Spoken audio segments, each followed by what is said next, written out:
শহরের কোলাহল, হর্নের শব্দ আর বাস্তবতার এক অন্তহীন দৌড়। প্রতিদিন আমরা ছুটে চলেছি, কিন্তু কোথায় যাচ্ছি তা আর মনে থাকে না। মাঝে মাঝে মনে হয় সব কিছু থামিয়ে দিয়ে একটু নিঃশ্বাস নেওয়া দরকার, একটু হারিয়ে যাওয়া দরকার নিজের কাছে।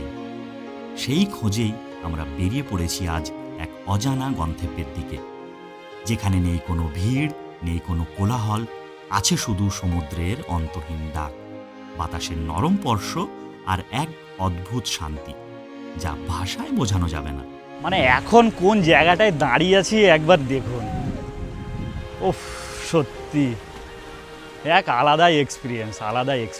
এই মুহূর্তে হেঁটে বেড়াচ্ছি মৌসুমী দ্বীপের বিচে। দেখতেই পারছেন কি অসম্ভব সুন্দর, একবার দেখুন। এখানে সময় ধীরে চলে, প্রতিটা ঢেউ যেন এক গল্প বলে, আর প্রতিটা মুহূর্ত মনে করিয়ে দেয় জীবন আসলে কতটা সুন্দর।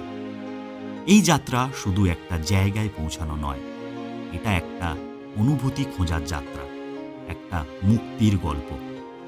চলুন তবে শুরু করে ফেলি আজকের ভ্রমণ গল্প। Welcome to Mousumi island.